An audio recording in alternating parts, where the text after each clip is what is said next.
आता सुरू होत आहे देशातील सगळ्यात मोठा खटला आपकी अदालत रजत शर्मान सोबत।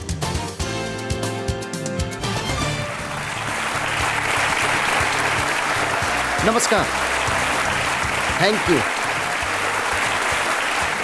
Very much. आपकी अदालतमध्ये आज माझे पाहुणे आहेत एक multi talented versatile film star, ज्यांना तुम्ही प्रत्येक रूपामध्ये प्रेम दिलं, ॲक्टरच्या रूपात, डायरेक्टरच्या रूपात। यांची गाणी हिट झाली, यांनी लिहिलेले डायलॉग जगभरामध्ये प्रसिद्ध झाले। Please welcome performer, great artist Farhan Akhtar.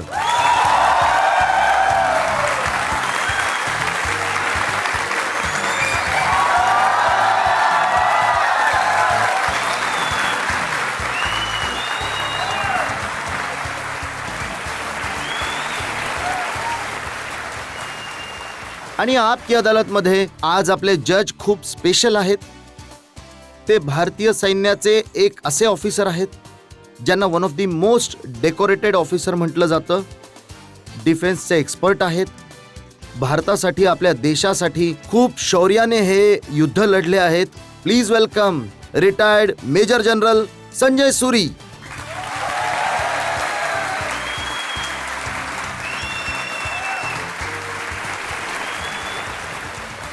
कारवाई सुरू करण्यात येईल। चला तर मग सुरू करूयात आजचा खटला। आपकी अदालतमध्ये पहिला आरोप फरहान अख्तर यांच्यावर। आपकी अदालतमध्ये फिल्म स्टार फरहान अख्तर यांच्यावर आरोप आहे की हे छुपे रुस्तम आहे। फरहान, मी तुमच्या बालपणाबद्दल काही माहिती मिळवली। बोला। जावेद अख्तर साहेब, जे तुमचे वडील आहेत, त्यांना असं इम्प्रेशन होतं की हा खूप गप्पा असतो, हा आपल्या खोलीमध्ये बसून असतो, जास्त बोलत नाही, कोणाशी भांडत नाही। हो, पण तुमची बहीण सांगते की तोंडावर ठोसा मारायचा तुम्ही। नाही, ते एकदा चुकून लागलं तिला। परंतु मी अर्धा पारसी आहे, तर थोडाफार रुस्तम असं स्वाभाविक होतं। हो, म्हणजे मी स्वतःच्याच जगामध्ये हरवलेलो। मला कथा रंगवण्याची खूप आवड होती। मी जेव्हा स्कूल बसमध्ये जायचो तेव्हा आपल्या मित्रांना सांगायचो की यार, आता मी बसमध्ये बसलोय आणि मित्रांना सांगतोय की मी जेव्हा स्कूलला येतो माझ्याकडे विदेशी पतंग आहे, तर मी वर बिल्डिंगवर जातो आणि त्या पतंगाची दोरी पकडून ती उडी मारतो आणि ती दोरी मला इकडे, ते पतंग मला इकडे स्कूलला घेऊन येतो। तर एक मुलगा तर वरती चढला होता आपल्या टेरेसवर पतंग घेऊन, तर त्याच्या पॅरेंट्सने त्याला पकडलं आणि परत खाली घेऊन आले।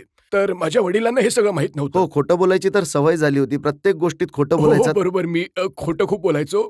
मी आता रेट्रोस्पेक्टमध्ये विचार करतो की म्हणजे कथा खूप होत्या माझ्याकडे, एक आउटलेट होतं। परंतु माझी आई खूप वैतागायची त्यामुळे, कारण ती म्हणायची की मी अभ्यास खूप कमी करायचो। मी सांगायचो की मी कॉलेजला चाललोय, परंतु मी थिएटरला निघून जायचो सिनेमा बघायला। मी सांगायचो की मी ट्युशनला चाललोय, परंतु मी क्रिकेट खेळायला निघून जायचो। आणि एक दिवशी मी घरी परतलो, मी म्हणालो मी ट्युशनला चाललोय। आईला वाटत होतं की याची ग्रेड का चांगली येत नाही, कारण इतका ट्युशनला जातो हा पोरगा परंतु काही होत नाहीये। तर एक दिवस मी परतलो, स्कूल बॅग अशी लावलेली की वाटेल मी 2 तास ट्युशन केली आहे। मी थकून भागून मुलगा परतलाय घरी आणि मी आलो आणि दरवाजा उघडला आणि बघितलं तिथे माझी आई बसली आहे आणि एकदम तिच्या बाजूला बसली माझी ट्युशन टीचर।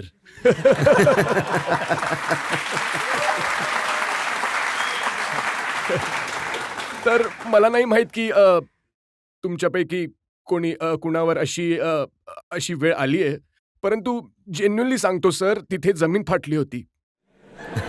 मला वाटलं, माझे पाय असे थरथरत होते, कानामध्ये माझ्या गरमी येत होती, ब्लड प्रेशर थोडं वाढतं आणि इतका मार मिळाला त्या दिवशी। त्याच्यानंतर थोडंफार काही दिवसांसाठी मी सुधारलो होतो त्याच्यानंतर। आणि जावेद साहेबांना अजिबात माहिती नाही झालं की तुमच्यामध्ये हे टॅलेंट होतं, मिमिक्री करायचा, तुम्ही डान्स करायचा, परंतु ते अनअवेअर होते याच्याशी। हो, मी त्यांच्यासमोर म्हणजे ॲक्च्युली तेव्हा सुद्धा लाजायचो मी आणि आता सुद्धा लाजतोच। ते एक असे व्यक्ती आहेत ज्यांच्यासमोर मी मोकळेपणाने हिंदुस्थानीमध्ये बोलू शकत नाही आज सुद्धा, कारण मला वाटतं की यार मी काहीतरी चुकीचं बोलेन, कारण त्यांचं जे नॉलेज आहे लँग्वेजचं त्यांना, तर त्यांच्यासमोर ऑटोमॅटिकली माझी लँग्वेज इंग्लिश होऊन जाते। हो, हॉनेस्टली। त्यामुळे ते म्हणतात की यार, तू माझ्याशी हिंदीमध्ये का बोलत नाही? तुझं हिंदी बोलणं तर म्हणजे एकदम चांगलं आहे। तर मी त्यांच्यासमोर म्हणजे डान्सिंगपासून ते मिमिक्रीपर्यंत आणि इथे मोकळेपणाने बोलण्यात आजपर्यंत थोडं फार संकोचतो. तर खोटं बोलायचात, क्लासला नाही जायचात, अभ्यास करत नव्हतात, जितकी काही नालायकीची कामं होती ती सगळी करत हो, हो, होतात. अगदी.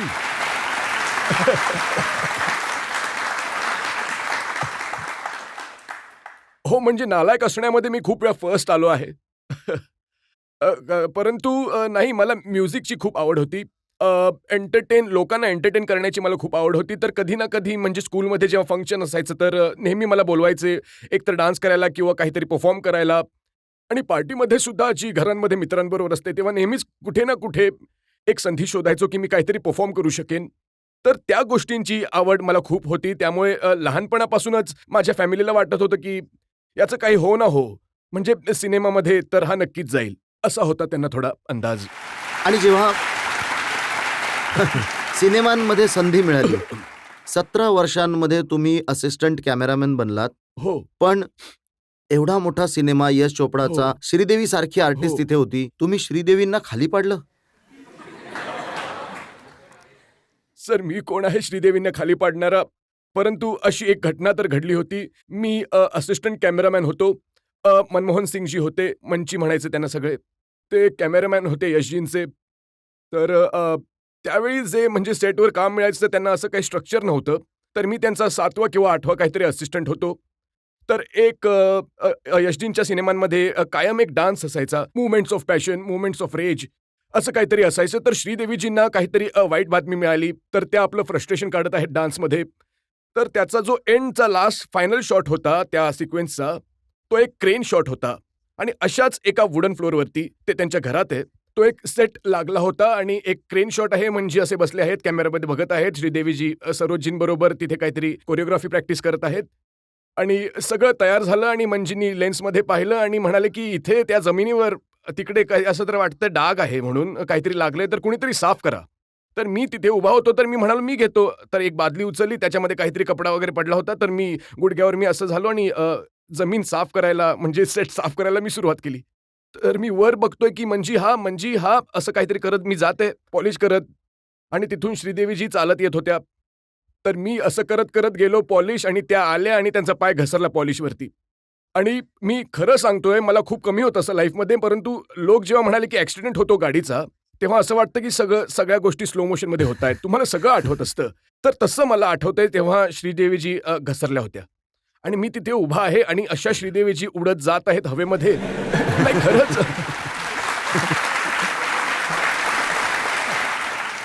अशा त्या पूर्ण म्हणजे दोन्ही पाय असे वर गेले आहेत आणि त्या सरळ माझ्यासमोर धडाम करून इथे अशा एकदम माझ्यासमोर मी असा उभा आहे आणि इथे श्रीदेवीजी पडल्यात आणि सन्नाटा एकदम सेटवरती.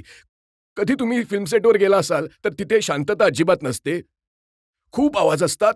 परंतु त्या दिवशी इतकी शांतता झाली, की मी म्हणजे तुम्ही तुमचा श्वास, हृदयाची धडधड सगळं ऐकू शकत होता.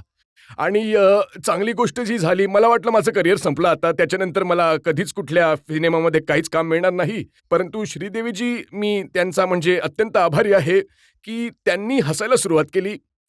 तर जशा त्या हसायला लागल्या, की हां, बाकी सगळे जे नर्व्हस होते, की आता काय? असं त्यांचं झालं आणि सगळे "अरे, होतं असं कधी-कधी" असं म्हणून त्यांनी उचललं आणि मला म्हणाल्या, की "नाही इट्स ओके." तर माझं करिअर जे सुरू झालं त्यांच्याच कृपेमुळे मी आज तुमच्यासमोर बसलोय. हे बघा, तुमच्या करिअरमध्ये तुम्ही कमाल केली आहे. 25 वर्षाच्या वयामध्ये तुम्ही सिनेमाचे डायरेक्टर बनलात हो, आणि तो सुद्धा सिनेमा असा ज्यामध्ये तुम्ही आमिर खान सारख्या सुपरस्टारला कास्ट केलं. हो सर. हे म्हणजे आमिर खानला कास्ट करणं सोपं काम तर नव्हतं. अ, आणि खरी गोष्ट तर ही आहे जेव्हा मी तो सिनेमा लिहिला होता, तर त्यावेळी माझ्या डोक्यामध्ये जी नावं होती ती होती ऋतिक, ज्याने मागच्या वर्षी तो डेब्यू केला होता. अ, अभिषेक बच्चन, ज्यांनी सुद्धा 2000 साली डेब्यू केला आणि अक्षय खन्ना यांच्याबरोबर मी काम केलं होतं आणि त्यांचा पहिला सिनेमा हिमालय पुत्र. तर माझी इच्छा होती की 3 जे यंग कलाकार आहेत मी त्यांच्याबरोबर काम करावं दिल चाहता है सारख्या सिनेमामध्ये. परंतु काही ना काही कारणास्तव त्यांनी नकार दिला अक्षयला त्याच्या व्यतिरिक्त. आणि माझ्या माइंडमध्ये हे अजिबात आलं नाही की आमिर या सिनेमाला होकार देईल. तर मी सगळ्यांना भेटलो म्हणजे जो कोणी त्यावेळी काम करत होता फिल्म इंडस्ट्रीमध्ये. मी सगळ्यांची दारं वाजवली आणि सगळे म्हणाले की मला मल्टी हिरो फिल्म नाही करायची आहे. त्यावेळचा काळ जो होता 90s मध्ये, लेट 90s मध्ये होता तो लव्ह ट्रायंगलचा होता. तर सगळ्यांना लव्ह ट्रायंगल करायचं होतं, की एखादी मुलगी भेटेल किंवा एखादा मुलगा भेटेल आणि दुसरा एखादा हार्ट ब्रोकन सार्जनसारखा सॅड सॉंग्स गात असणारा, म्हणजे सिम्पती सगळ्यांना मिळते सिनेमामध्ये. तर तेच हवं होतं सगळ्यांना. तर शेवटी म्हणजे मी आमिरला सांगितलं, की मी तुझ्याकडे आलो कारण माझ्याकडे चॉईस नव्हता. तर मी आमिरकडे गेलो. आमिरने गोष्ट ऐकली आणि ते म्हणाले आणि त्यावेळी डायलॉग्स जे होते इंग्रजीमध्ये होते. तर ते म्हणाले, की "तू एक काम कर, स्क्रिप्ट तर मला खूप आवडली आहे, परंतु ही तू इंग्रजीमध्ये बनव." मी म्हणालो, की "इंग्रजीमध्ये नाही बनवू शकत, हिंदी सिनेमा हिंदीमध्येच बनेल." पण ते म्हणाले, "हिंदी सिनेमा कसा काय? डायलॉग तर इंग्रजीमध्ये आहेत." तर मी म्हणालो, "ठीक आहे, मी हिंदीमध्ये डायलॉग लिहून येतो परत." मग त्यामुळे मी परत आलो. हिंदीमध्ये डायलॉग लिहून तर त्यांनी ऐकलं. तर मग ते म्हणाले, "ठीक आहे, आपण काम करू. मला 3 महिन्यानंतर परत ऐकायची आहे." तर मी म्हणालो, "ठीक आहे." तर मी 3 महिने वाट पाहिली. मग मला भेटायचं होतं त्यांना, परंतु ते एका कामामध्ये बिझी, दुसऱ्या कामामध्ये बिझी, तिसऱ्या कामामध्ये बिझी, भेटतच नव्हते. 8 महिने असे निघून गेले. तर मग मी त्यांच्या घराजवळ गेलो आणि त्यांच्याकडे एक सिक्युरिटी कॅमेरा होता, जो बेल वाजवतो ना, तर तुमचा चेहरा आत दिसून येतो. तर मी स्क्रिप्ट घेऊन उभा होतो बाहेर आणि मी बेल वाजवली, आपली स्क्रिप्ट चालली तिथे कॅमेरावर. मी म्हणालो, "इथूनच सुरू करतो आता."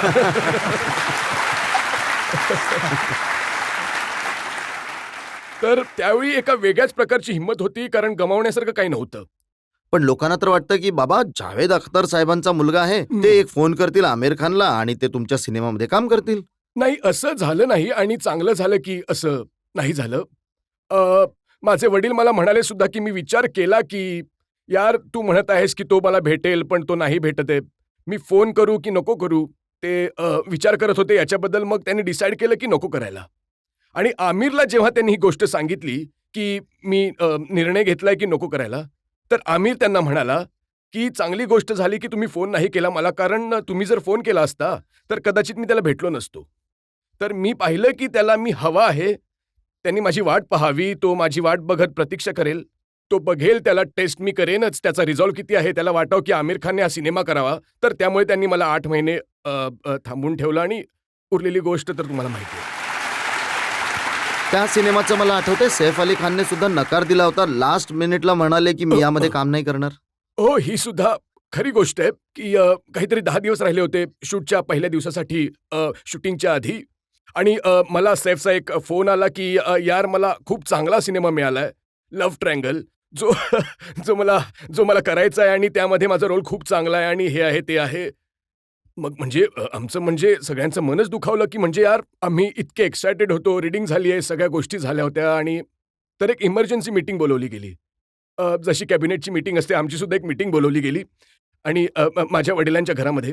तर रितेश जे माझे पार्टनर आहेत ते होते, मी होतो, माझे फादर होते आणि आमिरसुद्धा आले होते तिथे आणि आम्ही सगळे विचार करतो, की आता सेफ पोहोचणार आहे की नाही अर्ध्या तासामध्ये. तर आपण काय सांगायचं त्याला, की कुठल्या पद्धतीने कन्व्हिन्स करायचं आपल्या सिनेमा करण्यासाठी. तर काहीतरी करून त्या संध्याकाळी आम्ही मनवलं त्याला. आमिर, मला खूप चांगलं आठवतंय, आमिर त्याला म्हणाला, की "जर तू हा सिनेमा नाही केलास, तर खूप मोठी चूक करशील आपल्या करिअरमध्ये तू, हा सिनेमा न करून." तर कसं तरी करून तो कन्व्हिन्स झाला आणि fortunately I am very, very happy that he did the film. Aamir मला म्हणाला होता, की सैफ येण्याच्या आधी, की जर सैफ मीटिंगच्या नंतर सुद्धा म्हणाला, की हा सिनेमा नाही करत आहे, तर केवळ एकच व्यक्ती हा रोल करू शकतो. तर मी एकदम एक्सायटेड झालो, कोणीतरी असेल. तर मी म्हणालो, "कोण आहे तो माणूस?" ही सेड, "तू." पण तुमच्या ओव्हर कॉन्फिडन्सची, अति आत्मविश्वासाची कमालीची गोष्ट अमिताभ बच्चन यांनी सांगितली. हो. 30 वर्षाच्या वयामध्ये तुम्ही सिनेमा डायरेक्ट करत होता. अमिताभ बच्चन त्यामध्ये काम करत होते हो. आणि तुम्ही अमिताभ बच्चनला शिकवत होता की ऍक्टिंग कशी करायची. नाही, नाही, मी ते म्हणाले की मला वाटलं उस्ताद आलेत आणि आता आम्हाला सांगतायत की आम्ही ऍक्टिंग कशी जे झालं करायची. होतं, कारण मला ती घटना खूप चांगल्या प्रकारे आठवते, दिवस आठवते जेव्हा मी त्या खोलीमध्ये गेलो होतो. तर ते आले होते, पहिला दिवस होता. त्यांच्या शूटिंगचा पहिला दिवस होता. अ, आणि आम्ही एका आर्मी कंटोन्मेंटमध्ये शूट करत होतो. तर त्यावेळी मी म्हणजे खूपच म्हणजे यंगसुद्धा होतो. पहिल्यांदा एका आर्मी लाईफच्या आयुष्याला मी समजून घेत होतो चांगल्या प्रकारे. तर प्रत्येक गोष्ट हे जजसाहेब तुम्हाला सांगतील, त्यांनी तर जगलं आहे हे आयुष्य. प्रत्येक गोष्ट म्हणजे इतकी क्लॉकवर्कने होते तिथे, की तुम्ही काहीच लिबर्टी घेऊ नाही शकत. 2 मिनिटं पुढे, 2 मिनिटं मागे असं काही होऊ शकत नाही. तर त्यांनी आम्हाला एकदम क्लिअरली सांगितलं होतं, की तुम्ही या कंटोन्मेंटमध्ये यावेळी याल, तुमचं काम त्या वेळापासून या वेळेपर्यंत होईल आणि मग तुम्हाला या वेळेपर्यंत निघून जायचं या कंटोन्मेंटमधून. एक म्हणजे कटर स्टँड सुद्धा नाही राहिलं पाहिजे इथे. तर इतका स्ट्रेस होता माझ्यावर त्यावेळी, त्या काळामध्ये, की म्हणजे काम लवकर लवकर व्हावं, नीट व्हावं, म्हणजे आम्हाला परत परमिशन नाही घ्यावी लागणार कंटोन्मेंटची. तर ते खूप रिस्ट्रिक्टेड एरियाज होता. तर त्यावेळी जे झालं, की त्यांचा पहिला दिवस होता, त्यामध्ये त्यांना जास्त वेळ लागला ते परफॉर्म करण्यामध्ये. आणि मला माझ्या बाजूने वाटलं, की यार माझ्याकडे इतकं प्रेशर आहे, तर असं होऊ शकतं, की जाऊन मी त्यांच्याशी बोलतो रूममध्ये, की जर तुम्हाला काही समजून घ्यायचं असेल किंवा मी तुम्हाला काही सांगू शकतो, तर मी आज संध्याकाळीच करतो, म्हणजे उद्या जेव्हा आपण सेटवर येऊ तेव्हा कामं व्यवस्थितपणे होईल. परंतु असं असू शकतं, की माझा उत्साह जो होता असू शकतो त्यांच्या बाजूने असू शकतं, की म्हणजे एक यंग डिरेक्टर येऊन त्यांना सांगतोय, की "सर काही प्रॉब्लेम असेल तर लेट्स टॉक अबाउट इट" असं काहीतरी. तर वाईट वाटू शकतं. मला नंतर हे लक्षात आलं, की कदाचित त्यांना वाईट वाटलं असेल आणि I did apologise to him for that. परंतु इंटेन्शन ऑब्व्हियसली ते नव्हतं. मला वाटत होतं, की म्हणजे ते काम आम्हाला करायचंय, ते जितक्या लवकरात लवकर होऊ शकेल तसं व्हावं. मग सोपं होतं का त्यांच्याबरोबर काम करणं? हो, खूप सोपं होतं. ॲक्चुअली ते खूप प्रोफेशनल आहेत रजतजी. आम्ही एक सीन करत होतो. ज्यांनी हा सिनेमा पाहिलाय लक्ष. जेव्हा ऋतिक वर जातो आणि तो फ्लॅग झेंडा गाडतो आणि फ्लेअर फायर करतो, तर दुर्बिणीवर त्यांचे जे कमांडिंग ऑफिसर आहेत, कर्नल सुनील दामले ते बघत आहेत आणि ते खूप खुश होत आहेत बघून. तर तो एक अर्ली मॉर्निंग शॉट होता, सनराईजचा शॉट होता.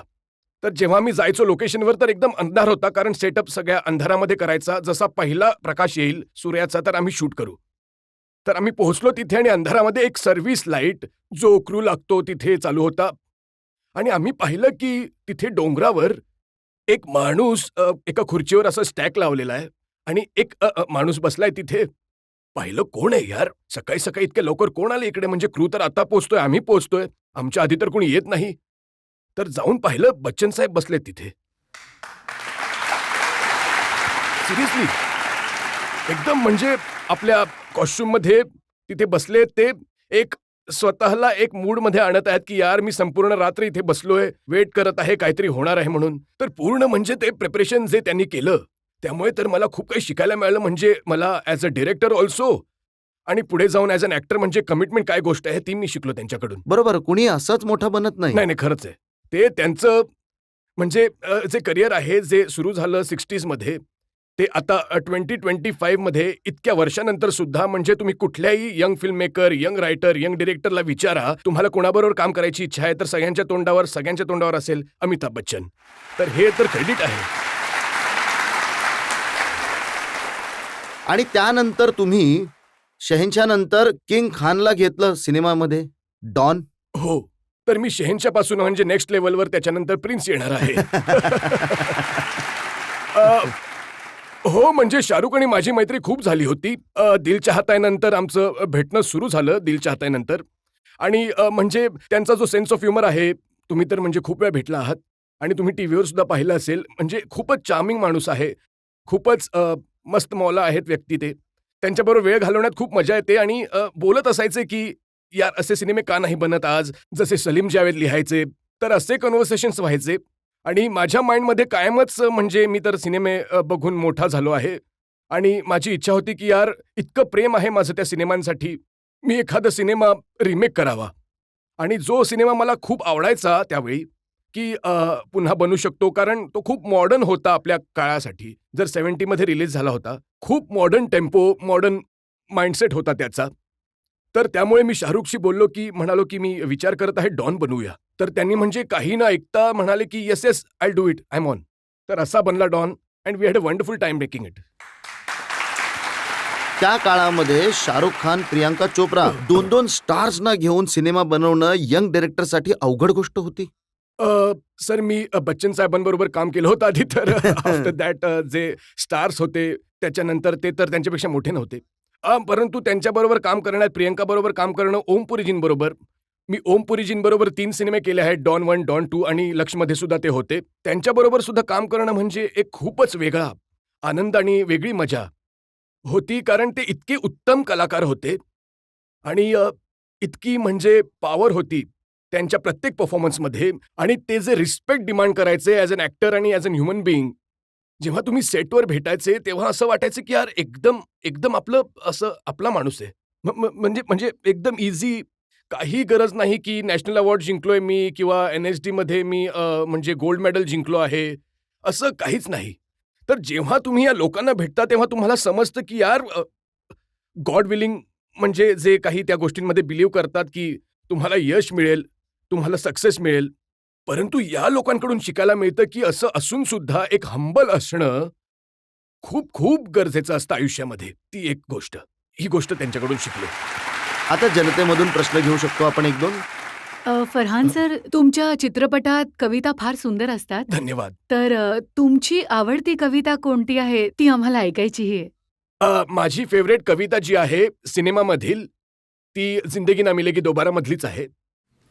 जब जब दर्द का बादल छाया, जब गम का साया लहराया, जब आंसू पलकों तक आया, जब ये तन्हा दिल घबराया, हमने दिल को ये समझाया, दिल आखिर तू क्यों रोता है, दुनिया में यूं ही होता है, ये जो गहरे सन्नाटे हैं वक्त ने सबको बांटे हैं, थोड़ा गम है सबका किस्सा, थोड़ी धूप है सबका हिस्सा.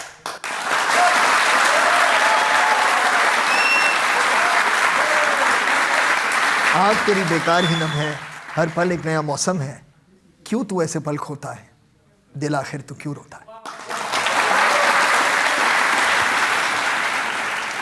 इतकी चांगली गोष्ट तुम्ही सांगितली आहे की एक चांगली वेळ आहे ब्रेक घेण्यासाठी. हो. आपण एका ब्रेकसाठी थांबूयात आणि ब्रेक नंतर आपकी अदालतमध्ये फरहान अख्तर यांच्यावर आरोप आणि प्रश्नांचा आणखी एक भाग.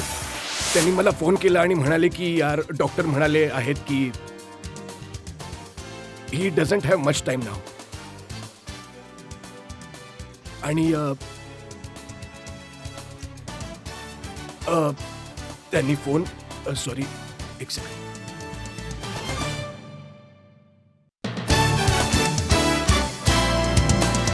Welcome back. आपकी अदालतमध्ये आज आपले पाहुणे आहेत producer, director, writer, actor Farhan Akhtar. Aap अदालतमध्ये पुढचा आरोप. आपकी अदालतमध्ये फिल्म स्टार फरहान अख्तर यांच्यावर आरोप आहे की हे आपल्या चुकांमधून शिकत नाहीत. फरहान, आता आपण लक्ष फिल्म बद्दल बोलत होतो. तुम्ही खूप मेहनत केली. हो. काही महिने तुम्ही लडाखमध्ये राहिलात. अमिताभ बच्चन यांचाही वेळ घालवला. तो सिनेमा चाललाच नाही.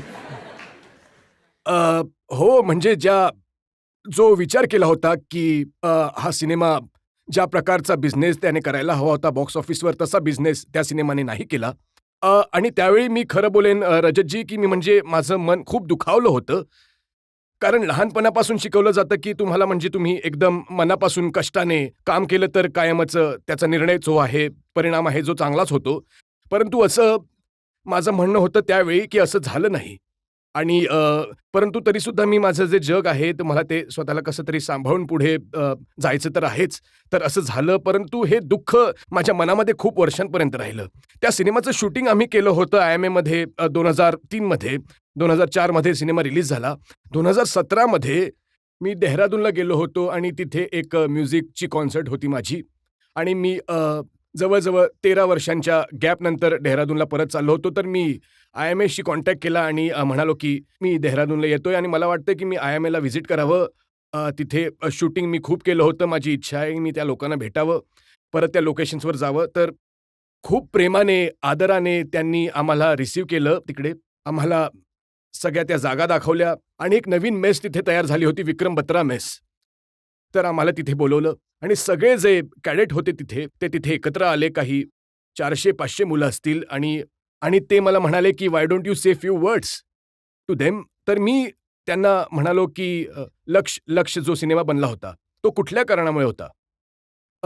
कारण माझे फादर जे होते ते सन 2000मध्ये किंवा 2001मध्ये ते कारगिलला गेले होते. तिथे ते फॉलन सोल्जरच्या कारगिल मेमोरियलवर ते फूल चढवायला, श्रद्धांजली द्यायला. आणि तिथे त्यांची भेट झाली एका मोठ्या हाय रँकिंग ऑफिसरशी, जे माझ्या फादरला म्हणाले की हे बघत आहात जावेद साहेब, संपूर्ण जगामध्ये, सोसायटीमध्ये लोक किती कौतुक करत आहेत इंडियन आर्मीचं, की आम्ही ते करून दाखवलं जे लोक म्हणत होते की एकदम अशक्य आहे. म्हणजे ते जे सोल्जर्स होते दे वर fighting up hill which was very very difficult. परंतु तरीसुद्धा आम्ही ते आपले जे मिशन्स होते ते पूर्ण केले. परंतु या वावानंतर सुद्धा जी ऑफिसर्सची संख्या आहे, जी यंगस्टर ऑफिसर्सची संख्यामध्ये एनलिस्ट करतात, ती वर्षानुवर्ष कमी होत चालली आहे. की लोकांसाठी हा करिअर ऑप्शन कमी होत चाललाय. तर ते माझे वडील म्हणाले, "ठीक आहे, मी मुलांना, मुलींना, सगळ्यांना इन्स्पायर करण्यासाठी एक गोष्ट लिहीन." तर त्यांनी लक्ष सिनेमा लिहिला. मी त्या स्क्रिप्टमुळे, त्या सिनेमामुळे म्हणजे खूप एक्साइटेड झालो होतो मी आणि ती स्क्रिप्ट ऐकून आम्ही फिल्म बनवली. मग तुम्ही जसं म्हणालात, की ती फिल्म बॉक्स ऑफिसवर जे झालं त्याचं झालं. तर जेव्हा मी तिथे होतो, मी ही गोष्ट ऐकवली. तर तिथले जे मोठे मेजर साहेब होते, त्यांनी माईक घेतला आणि ते म्हणाले, "फरहानजी, मला तुम्हाला काहीतरी दाखवायचंय." आणि त्यांनी विचारलं त्या कॅडेटला, की "एक गोष्ट सांगा, की तुमच्यापैकी कोण-कोण जे आहेत इथे एनलिस्ट केले तुम्ही, कोण-कोण इथे आहेत फिल्म लक्ष बघितल्यानंतर?" आणि जवळ-जवळ 60% लोक त्यांनी हात वर केले आणि आम्ही इथे आलोय लक्ष बघितल्यामुळे.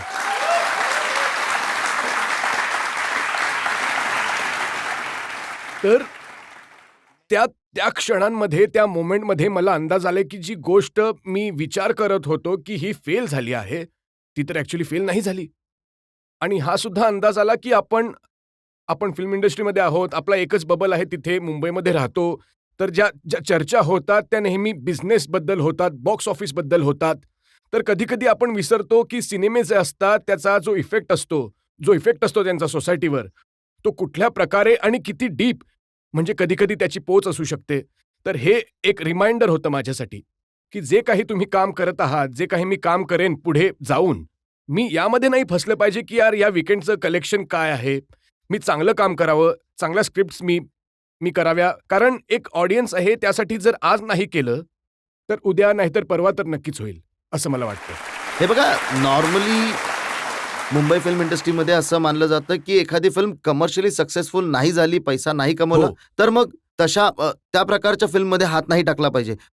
पण तुम्ही परत लड्डाखला पोहोचलात, परत वॉरवर स्टोरी बनवत आहात, हो. परत तेच काम करत आहात. खरं तर मला लडाख खूप आवडतं.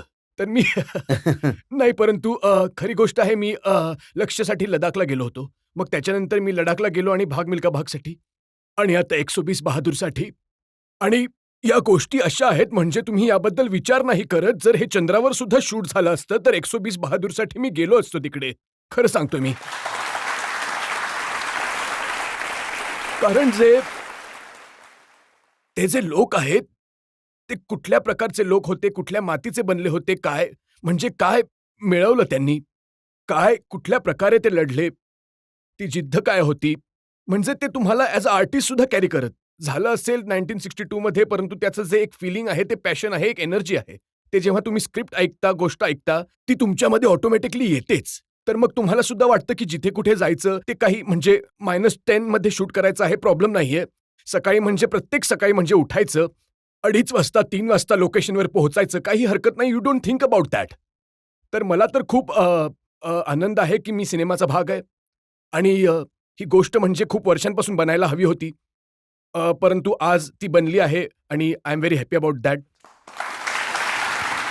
60 वर्षांपूर्वी जो हकीकत सिनेमा बनला होता, हो. तो सुद्धा याच सिनारिओवर होता, परंतु त्यांनी त्याला स्पेसिफाय केलं नव्हतं. हो, त्यावेळी स्पेसिफाय नव्हतं केलं, परंतु जे त्याचं इन्स्पिरेशन जे होतं, कारण ते अगदी माझ्या मते 1964 किंवा 65 मध्ये रिलीज झाला होता. तर त्यावेळी इंडिया चायना युद्ध झालं होतं. अ, आपण ते युद्ध म्हणजे ते वॉर होतं, ते जिंकू शकलो नव्हतो. तर एक मोराल जे असतं संपूर्ण देशाचं, तर ते मोराल थोडं डाऊन होतं. तर त्यावेळी ते म्हणाले होते, की काहीतरी असा सिनेमा बनवा. एक गाणं सुद्धा बनलं होतं, ए मेरे वतन की लोगो, जरा आँख में भर लो पानी. तर हे देशाला एक एक दुःखातून लिफ्ट करणं होतं. हो, अगदी एक लिफ्ट करण्यासाठी हे सिनेमे बनले होते, गाणं बनलं होतं आणि हा खूप सुंदर सिनेमा होता खरं तर. तर मग आता तुम्ही का बनवत आहात? सर, तो सिनेमा खूप चांगला होता, परंतु एक एक वेगळ्या काळामध्ये बनला होता नाही, तो मी सिनेमा. यासाठी विचारतो, बरं. कारण ऑपरेशन सिंदूरवर बनवला असता, आपला विजय झाला आहे. 62 वॉरमध्ये तर आपला पराभव झाला होता, त्यावर सिनेमा बनवला. नाही सर, परंतु 62 मध्ये वॉर जे झालं होतं, सगळ्यात मोठा विजय होता, तो होता बॅटल ऑफ रेजांगला. तर ही खूप महत्वाची गोष्ट होती, की म्हणजे या परिस्थितीमध्ये सुद्धा जेव्हा त्यावेळी भारत सगळं काही हरत होता, त्याने जमीन सुद्धा हरली होती, खूप गोष्टी हरल्या. एक अशी जागा होती, जिथे ज्यांनी हार नाही मानली, जो एक पोस्ट होता, जो त्यांनी नाही गमावला. तर त्यामध्ये आपल्याला ही कल्पना येते, की म्हणजे लाईफमध्ये गोष्टी या केवळ युद्धाबद्दल नाहीत, आपल्या आयुष्याबद्दल सुद्धा आहेत की या गोष्टी होतील तुमच्या लाईफमध्ये ज्या कधी कधी एका युद्धासारख्या असतील, ज्यामध्ये तुम्ही खूप काही हराल. परंतु जर तुम्ही शैतान सिंग प्रमाणे किंवा त्या 120 सैनिकांप्रमाणे म्हणजे तुमच्यामध्ये जर एक जिद्द असेल, तर तुम्ही कुठल्याही गोष्टीच्या समोर तुम्ही एकत्र येऊन त्याच्याशी सामना करून तुम्ही लढू शकता. So that was the inspirational sir. हे बघा बघा, जे आजचं प्रमोशन बघून मला त्यातून समजतं की तुम्ही म्हणत आहात की 120 बहादूर जवान होते आपले, ज्यांनी 3000 चायनीजना हरवलं. हो तर यावर कसं लोक विश्वास ठेवतील? सर, हेच तर म्हणजे ॲक्च्युली माझे वडील म्हणतात की हाच फरक असतो ट्रूथमध्ये, वास्तवामध्ये आणि फिक्शनमध्ये. फिक्शनमध्ये असं होतं की तुम्हाला जस्टिफाय करायला लागतं. जर मी गोष्ट लिहित आहे आणि मी म्हणतो की इथून माणसाने उडी मारली, तो पडला, 15 मजल्यांच्या बिल्डिंगवरून खाली पडला आणि त्याला नुसतं खरचटलं आणि तो उठला, त्यांनी नुसतं असं केलं, म्हणजे तुम्ही सिनेमे बघाल सगळे म्हणतील की असं कसं होऊ शकतं की माणूस 15व्या मजल्यावरून पडला आणि त्याला काहीच नाही झालं. परंतु जर तुम्ही हीच गोष्ट वाचाल न्यूजपेपरमध्ये की एक माणूस पडला 15व्या मजल्यावरून आणि त्याला काहीच झालं नाही, तुम्ही विश्वास ठेवाल. Truth allows you to do things that fiction does not allowed. तर या कथेमध्ये जे झालं आहे, ज्या प्रकारे ते खरं आहे, तुमचा विश्वास बसणार नाही हे रायटर नाही लिहू शकत की यांनी काय केलं, कुठल्या प्रकारे ते जिंकले, कुठल्या प्रकारे म्हणजे बाकीच्या आर्मीला, आर्म फोर्सेसला, आपल्या सोसायटीला समजलं की काय झालं होतं तिकडे. या सगळ्या गोष्टी खूपच कमालीच्या आहेत आणि मी हे जॉय ऑफ डिस्कव्हरी सोडेल आपल्या ऑडियन्ससाठी, म्हणजे ते जेव्हा सिनेमा बघतील त्यांना लक्षात येईल की काय झालं होतं तिथे. नाही, ही तर गोष्ट तुम्ही योग्य बोलताय की विश्वास ठेवणं अवघड असतं. एका फिल्ममध्ये दाखवलंय की एक प्लेन क्रॅश झालंय, 262 लोक आहेत, तर त्यातले 261 मेले, एक माणूस उठून हो येतो. नक्कीच, ते तर हल्लीच झालं आहे. आता जर हे तुम्ही सिनेमांमध्ये दाखवाल तर म्हणतील हे कसं झालं अरे. परंतु होतं असं, म्हणजे वास्तवात खूप म्हणजे खरंच अशा गोष्टी खूप होतात. डिफाय द लॉजिक. तर एक अशी गोष्ट झाली होती 1962 मध्ये.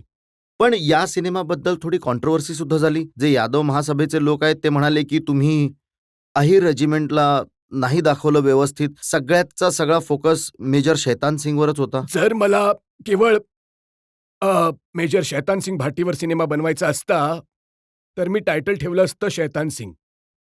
तर ते सगळ्यात सोपं काम झालं असतं आणि कॉन्ट्रोवर्सी झालीच नसती. सगळे म्हणाले असते शैतान सिंगवर सिनेमा बनत आहे. परंतु हा सिनेमा आहे संपूर्ण कंपनीच्या बद्दल, त्यामुळे मी नावच ठेवलं 120 बहादूर. कारण बाकी जे लोक होते त्यांचंही योगदान होतं या युद्धामध्ये, ते बॅटल जिंकण्यामध्ये. अगदी त्यांच्या बरोबरीचं योगदान होतं. आणि आता नुकताच एक ट्रेलर रिलीज झाला होता ज्यामध्ये एक कॅरेक्टर म्हणतो की अहीर है हम, प्यार से मांगोगे तो जान भी दे देंगे, लेकिन देश पर बात आएगी तो एक तो क्या 100 की जान ले भी लेंगे, असं आहे. तर सगळ्यात तर एक मुलगा जो होता तो मला खूप ट्रोल करत होता खूप काळापासून. म्हणत होता की तुम्ही तर अहिरांबद्दल काही नाही बोललात, हिरोचं नाव का नाही घेत आहात, सगळे असं म्हणत आहेत. काल त्यांचाच एक मेसेज आला मला ट्रेलर नंतर. ते म्हणाले, फरहान साहेब, जर हा तुम्ही डायलॉग आधीच टीजरमध्ये टाकला असता तर फालतूचे प्रोटेस्ट करावे लागले नसते. मला एक चांगली गोष्ट तुमच्याबरोबर शेअर करायची आहे. जे आजचे आमचे जज आहेत, रिटायर्ड मेजर जनरल हो. संजय सुरी साहेब, हो अगदी. हे कुमाऊ रेजिमेंटचे आहेत. हो हो अगदी सर. थँक्यू.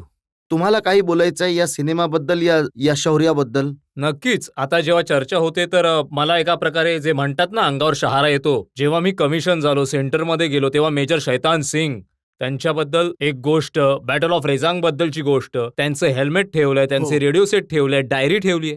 त्या सगळ्या गोष्टी बघून एक मोटिवेशन मिळतं आम्हाला. आणि आज सिनेमा बनलाय, तुम्ही बनवलाय. खरंच माझ्या कम्युनिटीमध्ये, माझ्या बटालियनमध्ये सुद्धा 25% अहिर होते.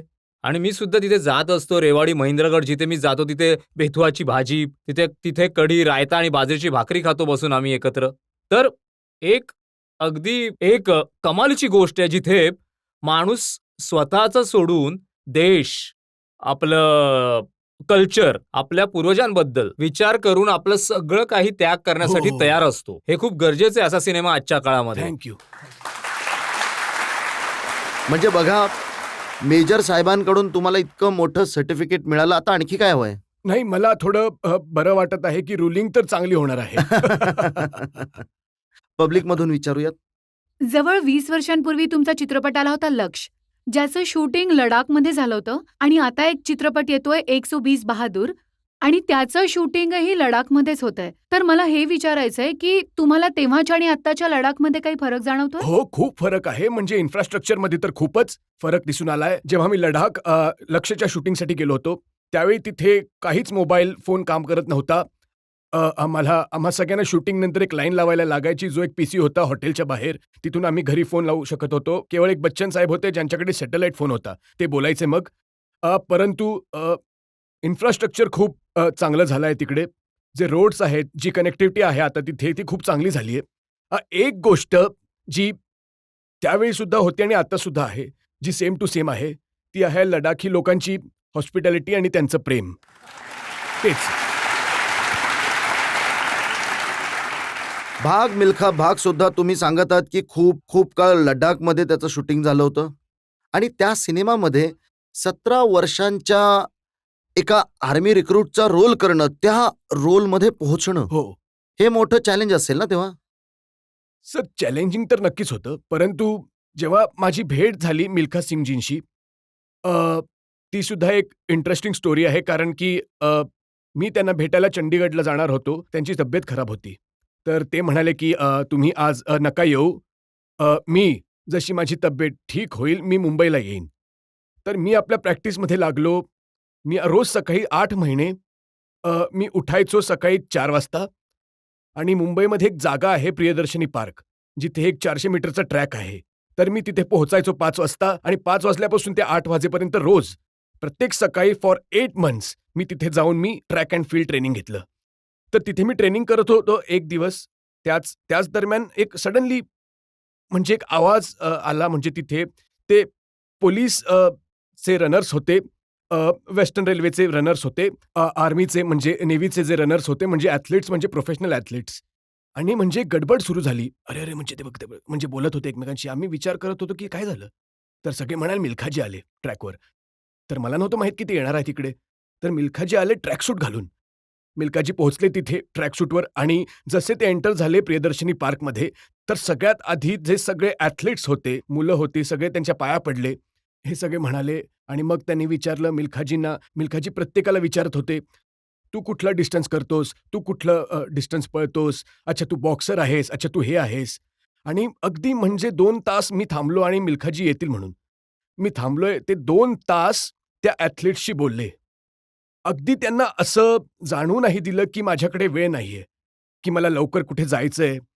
प्रत्येकाबरोबर त्यांनी वेळ घालवला. Which was an amazing thing to see. मग त्याच्यानंतर ते आले. हो, अमेझिंग.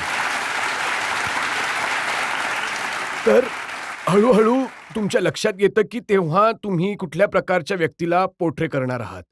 काहीही न सांगता केवळ नुसतं बघून. मग ते आले. मग मी त्यांना भेटलो.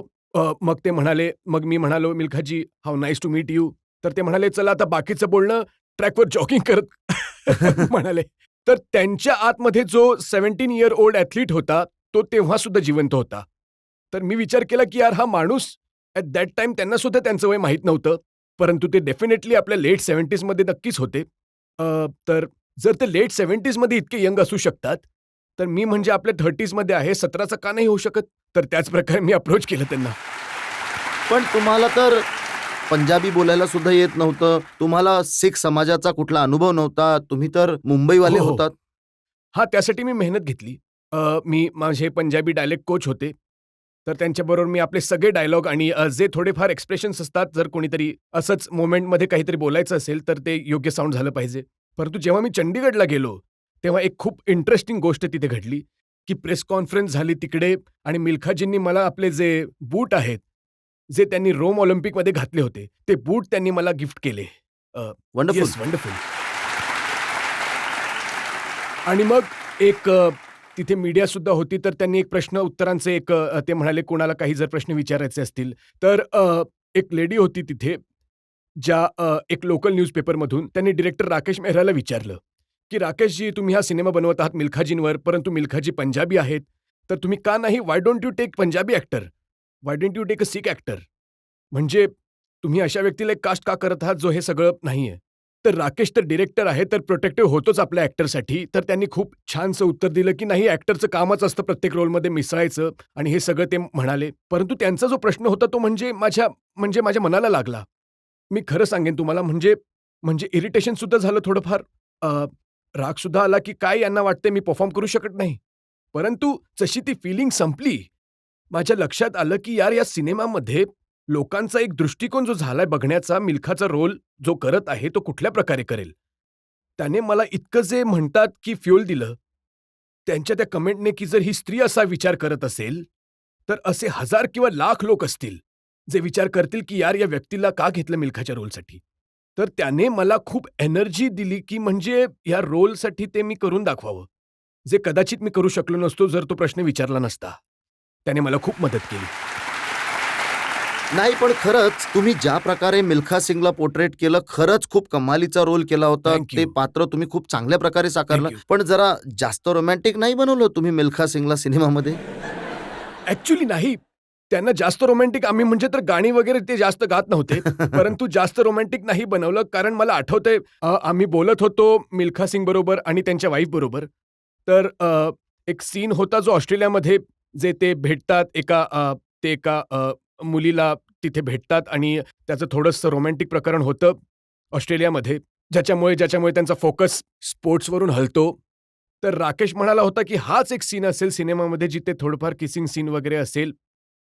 तर मी विचार केला, की यार तुम्ही मिल्खाजींना आणि आंटीजींना सांगितलं आहे का नाही हे सगळं होणार आहे ते? तर आम्ही विचारलं त्यांना. तर मी विचारलं, की तुम्ही कम्फर्टेबल आहात ना म्हणजे आम्ही हे दाखवणार आहोत? तर मिल्खाजी तर ब्लश करत होते. तर ते एकदम म्हणजे असं एकदम लाल झाले होते अगदी आणि ते हसत होते. आंटीजींनी तर एकदम बेस्ट उत्तर दिलं. ते म्हणाले, "नाही, नाही, तुम्ही प्लीज दाखवा." यांचे तर म्हणजे इतके अफेअर्स होते आधी म्हणजे आम्ही भेटण्याच्या आधी.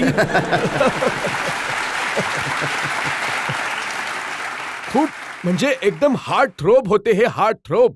परंतु जेव्हा मी आले तेव्हा सगळं बंद झालं. त्याच्या आधी तर म्हणजे खूपच. तर तेव्हा मी रिलॅक्स झालो, की म्हणजे आहे ते. त्यांच्यामध्ये होतं खूप रोमॅन्टिक असा धागा. मग सिनेमा रिलीज झाल्यानंतर तुमची भेट झाली हो, खूप भेटीगाठी मिल्खाजींशी? झाल्या त्याच्यानंतर. आम्ही सोबत लंडनला गेलो. खूप काळ आम्ही एकत्र घालवला. जेव्हा कधी मी चंदीगडला जायचो, मी त्यांना भेटायचो, त्यांच्या फॅमिलीला. जर ते कधी मुंबईला आले, तर त्यांची फॅमिली मुंबईला आली, तर ते कायम घरी यायचे. तर भेट म्हणजे होत राहायची, फोनवर बोलणं होत असायचं. परंतु खेदाची गोष्ट ही आहे, की जेव्हा कोविड झाला आणि त्यांची डेथ झाली कोविडच्या दरम्यान, त्यांच्या वाईफची सुद्धा डेथ झाली कोविडच्या दरम्यान. तर ती एक खूपच ती एक शेवटचं बोलणं कधी हो. झालं तुमचं? शेवटचं बोलणं झालं ते हॉस्पिटलमध्ये होते चंदीगडमध्ये. मी तर जाऊ शकलो नाही कारण सगळं काही बंद होतं. फ्लाइट घेऊ शकत नव्हतो काही. कुठे जायचं तर अशक्य होतं. परंतु त्यांची मुलगी आहे सोनिया ज्यांनी खूपच म्हणजे बहीण आहे माझी. मैत्रीण नाही म्हणणार, फॅमिली म्हणणार.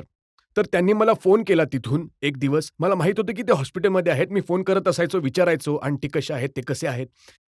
तर एक अपडाऊन होत राहायचं की आज थोडं बेटर आहे, हे असं-असं. अ, त्यांनी मला फोन केला आणि म्हणाले की "यार" डॉक्टर म्हणाले की "त्यांच्याकडे जास्त वेळ नाही आता." आणि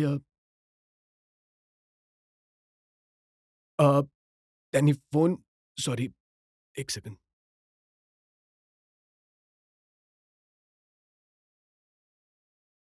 तर त्यांनी फोन दिला त्यांना आणि म्हणाले, की "मी फोन त्यांच्या कानाशी ठेवेल.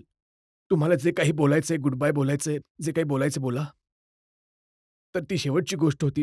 I totally loved him dearly. And I am very sorry की मी तिथे जाऊ शकलो नाही.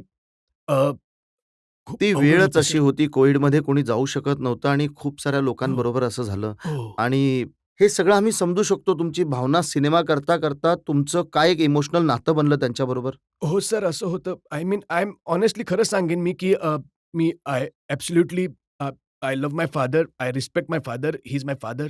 परंतु कधी-कधी त्या व्यतिरिक्त सुद्धा आयुष्यामध्ये असे लोक येतात, जे एक फादर फिगरसारखे असतात तुमच्या आयुष्यामध्ये आणि डेफिनेटली मिल्खाजी जे होते, ते was like father figure to me. After my father he was. आपण इथे आणखी एका ब्रेकसाठी थांबूयात आणि ब्रेक नंतर आपकी अदालत मध्ये फरहान अख्तर यांच्यावर आरोप आणि प्रश्नांचा आणखी एक भाग. खूप आनंद आहे की मला आता रणवीर सिंग आता एक नवीन डॉन बनेल आणि नवीन जनरेशनसाठी ही गोष्ट बनेल, तर एक्साइटमेंट आहे.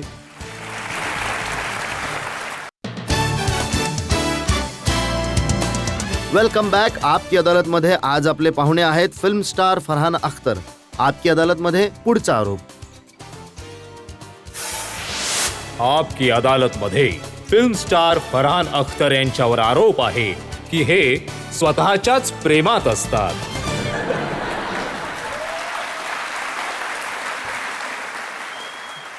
हे बघा, स्वतःच्याच प्रेमात असणं काही चुकीचं नाहीये, पण लोक म्हणतात की सगळी कामं, डायरेक्टर सुद्धा तुम्ही, रायटर सुद्धा तुम्ही, प्रोड्युसर सुद्धा तुम्ही, ऍक्टर सुद्धा तुम्ही, सिंगर सुद्धा तुम्ही, इतरांसाठी काहीतरी सोडा तुम्ही. सर, मी खरं सांगतो की माझ्या सिनेमाचं बजेट थोडं कमी ठेवू इच्छितो. One man army. नाही थँक्यू. नाही, मला खूप मजा येते फिल्म बनवताना, लिहिताना, डिरेक्ट करताना, ऍक्टिंग करताना. जर कोणी मला म्हणेल की गाणं गा, तर गाणं सुद्धा गाईन मी सिनेमामध्ये. मला लोकांना एंटरटेन करण्यामध्ये मजा येते, लोकांबरोबर म्हणजे एक गोष्ट शेअर करण्यामध्ये मजा येते. तर जोपर्यंत आनंद मिळतो मला या कामांमध्ये मी करतो, परंतु जेव्हा जर मन उठेल तेव्हा मी थांबवीन. हे बघा, तुमच्या जवळ जावेद अख्तर साहेब आहेत, हो, फिल्म इंडस्ट्रीचे सगळ्यात मोठे, सगळ्यात उत्तम, सगळ्यात इफेक्टिव्ह रायटर आहेत. हो. त्यांना नाही तुम्ही रायटिंगसाठी घेत? नाही, मी लक्ष सिनेमा त्यांनीच लिहिला होता. 25 वर्ष झाले एक सिनेमा लिहिलाय त्यांनी. हो, आता मी थोडा इथे एक खुलासा करेन तुमच्या शोमध्ये की त्यांनी आणखी एक गोष्ट लिहिली आहे आणि आम्ही ती गोष्ट प्रोड्यूस करणार आहोत. तर खूप लवकर माझ्यामध्ये 1 वर्ष किंवा 2 वर्षांमध्ये तुम्ही पाहाल की जावेद अख्तर यांनी लिहिलेली आणखी एक स्क्रिप्ट जगासमोर असेल. खरं तर ते तर असं म्हणतात की मी लिहिलेल्या डायलॉग्सना फरहान रिजेक्ट करतो आणि म्हणतो की हे जुन्या काळातील डायलॉग्स आहेत. नाही, म्हणजे जुन्या काळातील नाही, परंतु ही एक चूक झाली आहे माझ्याकडून एकदा. जेव्हा मी गाणं करत होतो, दिल चाहता है पहिलं गाणं, तर दिल चाहता है कभी ना बीते ये चमकीले दिन, तर त्यांनी लिहिलं होतं चमकीले दिन. तर मी ॲडव्हर्टायझिंगच्या जगातून आलो होतो सिनेमामध्ये. तर ॲडव्हर्टायझिंगमध्ये चमकीले म्हणजे डिटर्जंट. हां, चमकीले म्हणजे डिटर्जंट. मी म्हणालो की डॅड, हे चमकीले म्हणजे म्हणजे म्हणजे इतका विचित्र शब्द आहे, म्हणजे काही म्युझिकलिटी नाही आहे यात. तर ते म्हणाले, हे बघ, तू अजून लहान आहेस, अजून अजून तू लहान आहेस, एक काम कर, हा शब्द तू प्लीज चेंज करू नको. हे गाणं रिलीज होऊ दे, या गाण्याची USP हाच शब्द बनेल. आणि ते बरोबर होते. त्याच्यानंतर जिथे गाण्याची गोष्ट येते आणि लिरिक्सची गोष्ट येते, मी त्यांच्याबरोबर अजिबात वाद घालत नाही. परंतु जेव्हा आम्ही बरोबर काम करतो, तेव्हा मी प्रत्येक स्क्रिप्ट त्यांना देतो वाचायला आणि ऑब्व्हियसली त्यांचा जो एक एक्सपिरियन्स आहे, त्यांचं काम आहे, मला ते सजेशन्स देतात. योग्य वाटलं तर मी घेतो. ते त्यांना कधी-कधी त्यांना हे सगळंच योग्य वाटतात, तर मला कधी-कधी योग्य नाही वाटत, तर मी नाही घेत आणि ते नेहमी मला म्हणतात, चूक करत आहेस. परंतु मी म्हणतो की माणूस त्याच्या चुकांमधूनच तर शिकतो, तर मला करू द्या तुम्ही. हे बघा, ते आपलं म्हणणं स्पष्टपणे मांडतात, भले ते तुमच्याबद्दल, भले तुमच्या बहिणीबद्दल, हो. झोयाबद्दल. आता झोयाबद्दल त्यांनी खूप इंटरेस्टिंग गोष्ट सांगितली की झोयानी त्यांना कुत्र्यासाठी डायलॉग लिहायला सांगितले. हो, त्यांनी मला सांगितलं होतं की की अच्छा, एक गोष्ट सांग, तू दिल धडकने दोचे डायलॉग लिहित आहेस, तर तुझ्याकडून तुझ्या बहिणीने कुत्र्याचे डायलॉग्स का नाही लिहून घेतले? तर मी म्हणालो की तुम्ही तिलाच विचारा, कारण कुत्र्यासाठी जे ते कॅरेक्टर होतं, ते एक डीप थिंकर, एक फिलॉसॉफर होतं. कदाचित माझ्या बहिणीला वाटलं असेल की मला ते डीप थिंकिंग, माझी फिलॉसॉफी नाहीये, तर ती तिकडे गेली एक्सपर्टकडे. आणि हे सुद्धा खरं आहे का की त्या सिनेमामध्ये कुत्र्याने तुमचं तोंड चाटायचं होतं, त्यामुळे तुम्ही पूर्ण चेहऱ्यावर आईस्क्रीम लावली हो. होती? तर सगळ्यात आधी मला या गोष्टीचा आनंद होतोय की मी कुत्र्यांना घाबरत नाही. कारण त्या कुत्र्याला माझं तोंड संपूर्ण चाटायचं होतं. तर आम्ही खूप टेस्ट ट्राय केले की हे सगळं करत होतो, परंतु ते कुत्रं अजिबात, म्हणजे एकदम मार्लिन ब्रँडो बनला होता. ते अजिबात इंटरेस्टेड नव्हतं. ते आपल्या मेथड ॲक्टिंगमध्ये लागलं होतं. तर फायनली आम्ही म्हणालो की कुत्रा आहे, काहीतरी एक्साईट करत असेल त्याला. तर त्याच्या ट्रेनरने सांगितलं की तुम्ही एक काम करा की जो शॉट कुत्र्यावर आहे, जेव्हा तुमचा चेहरा दिसत नसेल, तेव्हा तुम्ही तुमच्या संपूर्ण चेहऱ्यावर आईस्क्रीम लावा. तर मी व्हॅनिला आईस्क्रीम घेतली आणि सगळ्या माझ्या चेहऱ्यावर अशी मी व्हॅनिला आईस्क्रीम लावली. तर मग ते कुत्रं आलं आणि मग त्याने खूप चांगला परफॉर्मन्स दिला कॅमेऱ्यासाठी. केवळ इतकंच सांगेन की बाहेरून जग खूप ग्लॅमरस दिसतं, परंतु जेव्हा तुम्ही आत येता तेव्हा आईस्क्रीम लावावं लागतं, म्हणजे कुत्रं तुमचा चेहरा चाटू शकेल. आणि कुणाकडून तरी तुम्ही कुत्र्यासाठी डायलॉग लिहून घेता आणि कुणाकडून तर आम्ही कुत्र्यासाठी डायलॉग लिहून घेतो. आणि तुम्ही तर कुत्र्याबरोबर जॅमिंग सुद्धा केलंय. कुत्र्याबरोबर जॅमिंग? तुमच्या इंस्टाग्रामवर जे व्हिडिओज आहेत ते कोणीतरी मला पाठवले. हो, तर आमचे 4 कुत्रे आहेत घरी. चारही जे आहेत ते इंडी आहेत, रस्त्यावरून आणलेत. आम्ही ठेवले आहेत घरी. तर एक जी आहे, जिचं नाव आहे टायसन. तिला गाण्याची खूप आवड आहे. जर तुम्ही म्हणजे एक शब्द तुम्ही गायला, तिला वाटलं की काहीतरी रिदम आहे यामध्ये किंवा काहीतरी मेलडी होणार आहे, तर तो सुरू होईल की ती आपला तो बरोबर तुमच्या बरोबर गाईल, म्हणजे प्रयत्न करेल, म्हणजे त्यांची व्होकल जी रेंज असते ती वेगळी असते कुत्र्यांची. परंतु जर वरच्या सुरात गेला तर ती सुद्धा शिफ्ट करेल, थोडी जर खाली आला तर ती सुद्धा शिफ्ट करेल. आणि तिच्यामुळे जी बाकी 3 आहेत त्यांना वाटत आहे की आता आम्हाला सुद्धा बॅकिंग व्होकलिस्ट बनावं लागेल. तर जशी ती गायला सुरुवात करते मग ती घेई मागे तिच्या ते सुरू होतात. तर ते खरंच खूप एक मजेशीर गोष्ट असते. पब्लिक मधून प्रश्न घेऊ शकतो. तुम्ही करिअरमध्ये तर खूप काही केलं आहे. अशी कुठली गोष्ट आहे जी तुम्ही अजूनपर्यंत केली नाही आणि तुम्हाला ती करायची आहे? मी जे काम करतो ते मला या गोष्टीचं मला सगळ्यात मी स्वतःला खूप नशीबवान समजतो की ज्या प्रकारचा सिनेमा मला करायचा आहे, मला स्वातंत्र्य आहे त्या प्रकारचा सिनेमा करण्याचं. कारण खूप असे लोक आहेत या इंडस्ट्रीमध्ये जे काम करतात कारण केवळ त्यांना कामाची गरज आहे आणि बास जे काही येईल ते त्यांना करावं लागतं आणि ते एक जगण्याची एक पद्धत आहे. परंतु जे लोक फिल्म इंडस्ट्रीमध्ये त्या उंचीवर पोहोचतात की तो निर्णय घेऊ शकतात की त्यांना कोणता सिनेमा करायचा आहे आणि नाही करायचा कोणता, ते मी एक प्रकारचं यश मानतो कोणाच्याही करिअरमध्ये की तुम्ही चूज करू शकता जे तुम्हाला करायचे. तर जोपर्यंत हे आहे तोपर्यंत मला आणखी कुठली गोष्ट करण्याची गरज नाही पडत खरंच. तुम्ही जो पहिला सिनेमा रॉक ऑन केला होता ॲज अन ॲक्टर, हो. त्याआधी तुम्ही डायरेक्टर होता, यशस्वी डायरेक्टर होता, प्रोड्युसर सुद्धा होता. हो. मग ऍक्टिंग करण्याची आयडिया कुठून आली? ऍक्टिंग करण्याची आयडिया जी आली ती अभिषेक कपूर जे होते, डिरेक्टर होते रॉकॉनचे. ते मित्र आहेत माझे, खूप वर्षांपासून मी त्यांना ओळखतो. तर एक दिवस मी कुठेतरी बाहेर होतो डॉनच्या रिलीजनंतर आणि माझी भेट झाली त्यांच्याशी आणि कम्प्लिटली म्हणजे काहीच आधी सांगितलं नाही की मला तुमच्याशी बोलायचं आहे सिनेमाबद्दल, असं काही नाही. मी त्यांना भेटलो आणि ते मला म्हणाले की मी एक सिनेमा बनवत आहे जो एक रॉक बँडबद्दल आहे आणि माझी इच्छा आहे की तुम्ही हा रोल करावा लीड सिंगरचा. तर मी म्हणालो, यार मी कधी ॲक्टिंग केली नाही लाईफमध्ये, मला माहीत सुद्धा नाही की मी ॲक्टिंग करू शकेल की नाही. तर ते म्हणाले की नाही नाही मला माहिती आहे तू करशील. तर मी म्हणालो, how do you know that? कसं माहीत तुला? म्हणजे नाही, ट्रस्ट मी, बस you just trust me and come and do it. मी तुमच्या ऑफिसमध्ये येतो, मी तुम्हाला गोष्ट ऐकवतो, स्क्रिप्ट ऐकवतो. जर तुम्हाला गोष्ट आवडली तर तुम्ही प्लीज करा, जर गोष्ट नाही आवडली तर आय कॅन अंडरस्टँड की तुम्हाला नाही आवडली. ती गोष्ट मी ऐकली, तुम्ही कदाचित पाहिलं असेल रॉक ऑन. तर मला इतकी आवडली ती गोष्ट आणि जे म्युझिक होतं त्या सिनेमाचं, जे रॉक म्युझिक, मला रॉक म्युझिक तर आवडतंच आणि ते म्हणत होते की तुम्ही गाल हीच गाणी. त्यांना माहीत सुद्धा नव्हतं की मी गिटार वाजवतो आणि मी गाणं गातो. ह्या सगळ्या गोष्टी जे म्हणतात सेरेंडिपिटी, जे म्हणतात की घडून आल्या अशा गोष्टी आणि मी बस त्यांच्यावर विश्वास ठेवला आणि म्हणालो की चला करूयात, बघूयात काय होतंय. आणि मला खूप मजा आली करताना. तर तिथूनच सुरुवात झाली ॲक्टिंगच्या करिअरची. जी गाणी तुम्ही गायली होती ती तुम्ही ट्रेनिंग घेतलंय म्युझिकचं, सिंगिंगचं? ज्यांनी ट्रेनिंग घेतलं नाही त्यांना वाटेल की मी ट्रेनिंग घेतलंय. ज्यांनी ट्रेनिंग केलं आहे त्यांना वाटेल की अजिबात ट्रेनिंग केलं नाही आणि असं आहे. नाही, मी ट्रेनिंग नाही केलं. मी गिटार वाजवायचो लहानपणापासूनच, म्हणजे टीनेजरपासून. मी गिटार वाजवायचो आणि जी गाणी मला आवडायची ती मी गायचो गिटार वाजवून. तर थोडंफार जे माझा रियाज होता ते गिटार वाजून आणि गायल्यामुळे झालंय.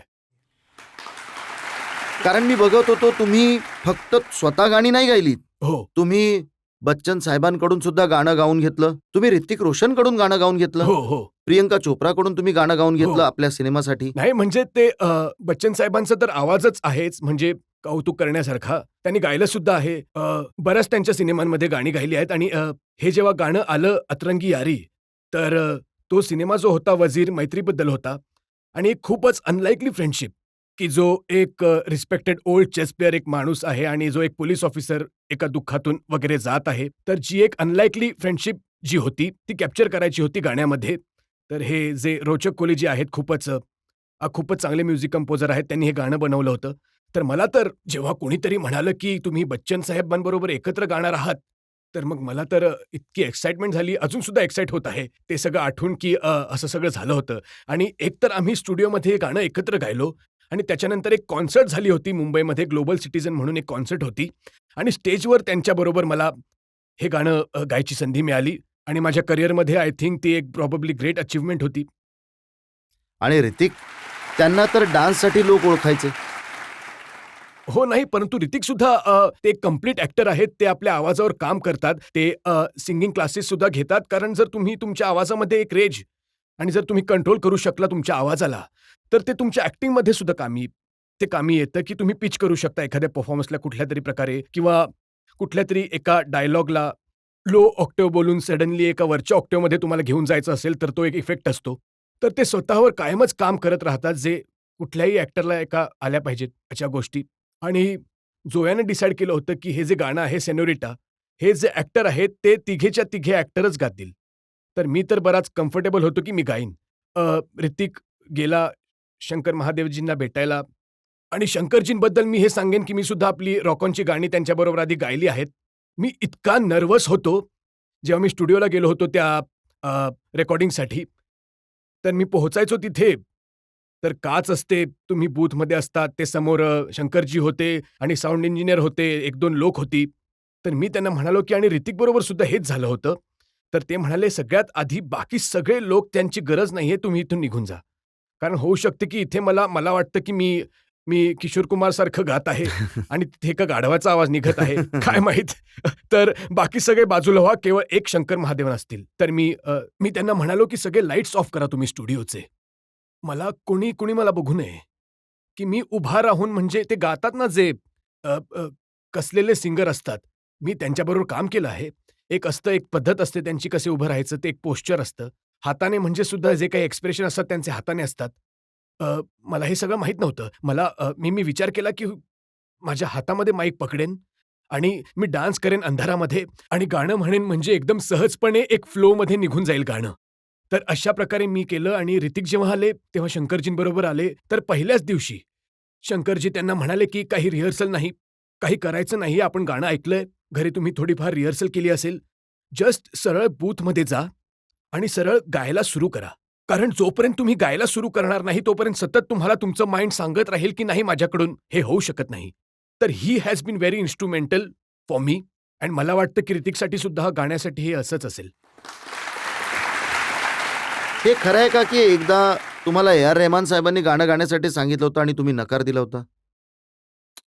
हो, हे खरं तर त्यांनी एक मला सिनेमाचं नाव आठवत नाहीये, परंतु काहीतरी गाणं होतं, काहीतरी फलकसारखं काहीतरी गाणं होतं आणि ते जसं जो प्रकार होता त्या गाण्याचा आणि ज्या प्रकारचं कंपोझिशन होतं त्यावेळी मला फक्त वाटलं होतं, की मी फक्त रॉक ऑनची गाणी गायली होती आणि मला त्यावेळी वाटलं होतं, की यार हे माझ्याकडून होऊ शकणार नाही आणि ही एका वेगळ्या प्रकारची सिंगिंग आहे, एका वेगळ्या प्रकारचा सिंगरची गरज आहे इथे आणि जी माझी एक स्ट्रेंथ होती एक सिंगर म्हणून किंवा माझं एक म्हणणं होतं, की I am good at this, की हे त्याच्यापेक्षा काहीतरी वेगळं आणि त्यापेक्षा काही बाहेरचं होतं. त्यांना फोन केला आणि मी म्हणालो, की प्लीज मला माफ करा. कारण हे खूप कमीदा होईल, की ए आर रहमान कुणाला तरी फोन उचलून म्हणेल, की "बाबा, तू तर म्हणजे एक काही प्रसिद्ध सिंगर नाहीयेस, तरीसुद्धा हे गाणं गा." परंतु तरीसुद्धा मला खूप वाईट वाटत आहे, की मला तुम्हाला सांगावं लागतंय, की माझ्याकडून होऊ शकणार नाही. तर प्लीज मला माफ करा. आणि त्याच्यानंतर त्यांनी कधीच मला फोन नाही केला कुठल्या गाण्यासाठी. सर, एखादं गाणं म्हणा ना. सेनोरिटासाठी तर ऋतिक आणि अभयची गरज लागेल आणि एक स्पॅनिश सिंगर सुद्धा. परंतु रॉक ऑन करू शकतो मी. म्हणजे तुम्ही सगळे बरोबर गाऊ शकाल. चालेल, तुम्ही सगळे गाल सोबत माझ्या. चला. दिल क्या कहता है मेरा क्या मैं बताऊं, तुम ये समझोगे शायद मैं पागल हूँ. दिल करता है टीवी टावर पे मैं चढ़ जाऊं, चिल्ला चिल्ला के मैं ये सबसे कह दूं. है ये वक्त का इशारा, हर लम्हा पुकारा, यूं ही देखता है क्या तू, जिंदगी मिलेगी ना दोबारा. थँक्यू.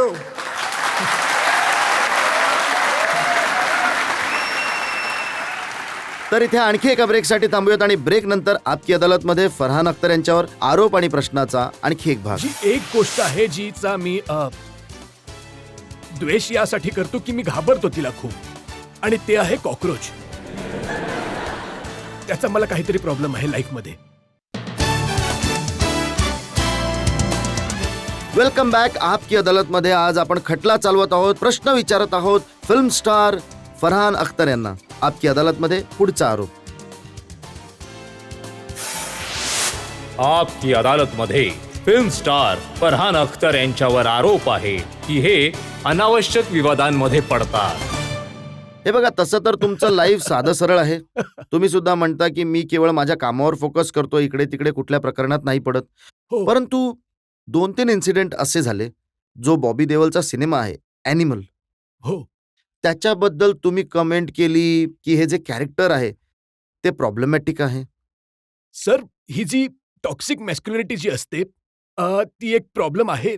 आपल्या देशामध्ये एक प्रॉब्लेम आहे टॉक्सिक मॅस्क्युलिनिटी. कारण लहानपणापासून जास्त करून लोकांना जे शिकवलं जातं, विशेष करून मुलांना, त्यांना शिकवलं जातं की यार तुम्हाला म्हणजे मोठं होऊन तुम्ही असं केलं पाहिजे, असं असलं पाहिजे. ना कधीच ऐकून घेऊ नका. जे तुम्हाला हवं आहे ते मिळूनच दाखवा. काही होऊ दे, ते होऊ दे, हे होऊ दे. पुरुष रडत नसतो, पुरुष तक्रार नाही करत. पुरुषांमध्ये म्हणजे फिलिंग्सच नसतात पुरुषांमध्ये. केवळ एक रोबोट आहे तो चालत असतो, अशी एक फिलिंग असते. तर जर तुम्ही कोणीही त्या प्रकारच्या पुरुषाला, ज्यामध्ये एम्पथी, ज्यामध्ये काही नाही, असू शकतात असे कॅरेक्टर सिनेमांमध्ये. आणि जे आपल्या सिनेमांमध्ये होतं, जेव्हा आपण सिनेमे बघायचो, म्हणजे ज्यावर आपण सगळे मोठे झालो आहोत, ते हेच होतं की जर कुठलं एखादं असं कॅरेक्टर असेल सिनेमामध्ये जो हिरोईनशी चुकीचं वागेल, जो म्हणजे एक वाईट नजरेने स्त्रीकडे बघेल, स्त्रीबद्दल बोलेल, तर तो विलन असायचा सिनेमाचा, ज्याला एंडमध्ये म्हणजे हिरो मारायचा किंवा हिरोईन मारायची. तर तुम्हाला वाटायचं की यार अशी व्यक्ती नका बनू, एंडमध्ये तुम्हाला तुमची वाट लागणार, मार खाणार. आता जर तुम्ही त्या विलनलाच ग्लोरिफाय करायला लागलात आणि म्हणालात की हा माणूस खूप योग्य आहे, माणूस हा याच प्रकारे असायला हवा, तर त्यामुळे तर प्रॉब्लेम आहे. आणि माझं हे म्हणणं आहे की सिनेमाचा परिणाम होतो सोसायटीवर. मी हे कधी म्हणू शकत नाही की सिनेमा केवळ एंटरटेनमेंट आहे. तुम्ही हे केवळ एंटरटेनमेंटच्या दृष्टिकोनातून बघा, याचा काहीच प्रभाव नाही पडत सोसायटीवर. मी हे नाही म्हणत, असू शकतं बाकी लोक जर असं मानत असतील, यामुळे असे सिनेमे बनत असतील.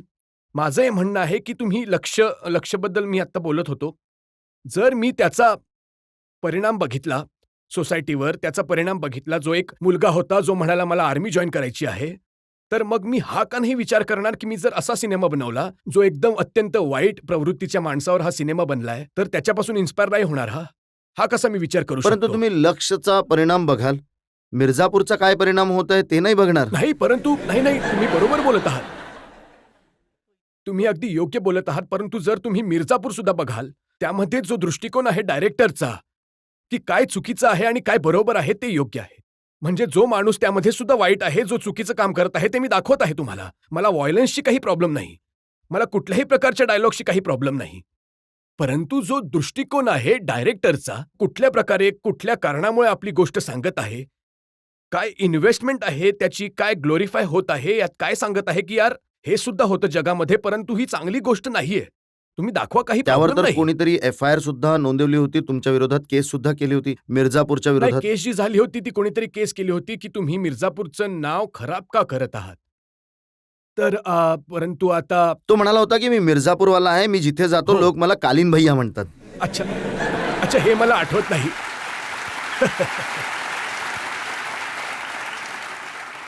हे मला आठवत नाही, परंतु चांगली गोष्ट आहे की मिर्झापूरमधून आणखी सुद्धा वेगळे काही फोन आले होते आम्हाला की आम्हाला मिर्झापूरचं नाव मोठं केलं, आपल्या सगळ्यांना माहिती आहे मिर्झापूर कुठे आहे आणि आम्ही कुठले आहोत.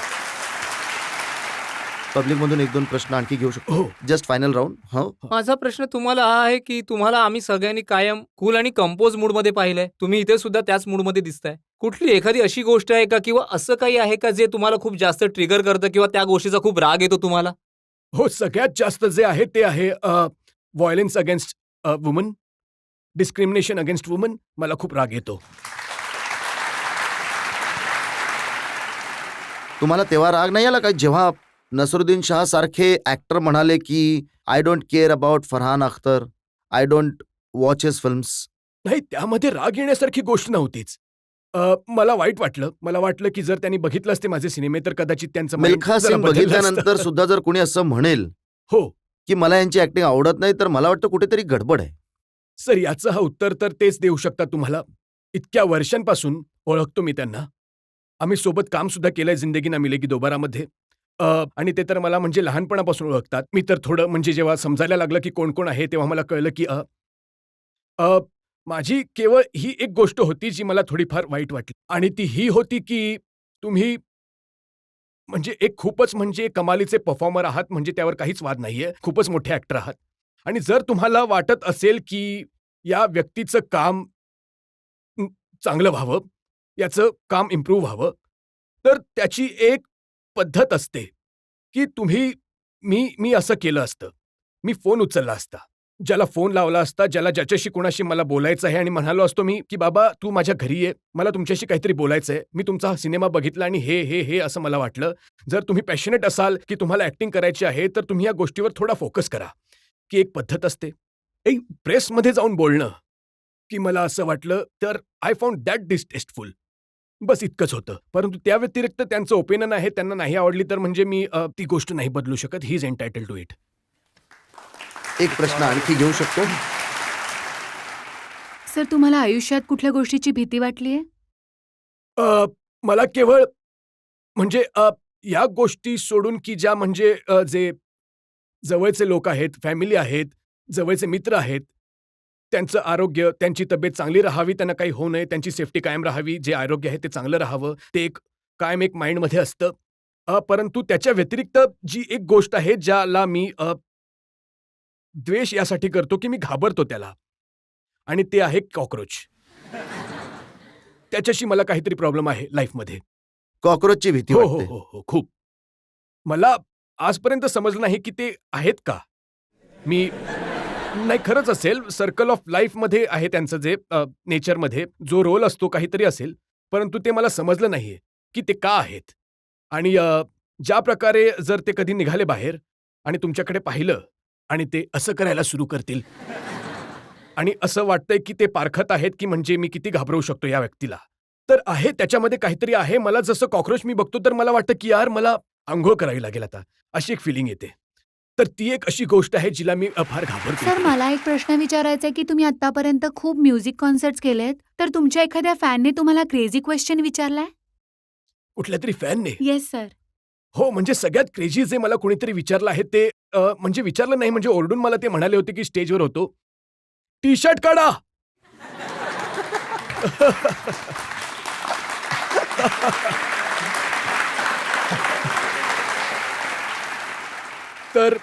तर मी त्यांना म्हणालो की बाबा मी ते माझ्या फनचं प्रदर्शन करायला आलो, हे माझ्या तनाचं नाही.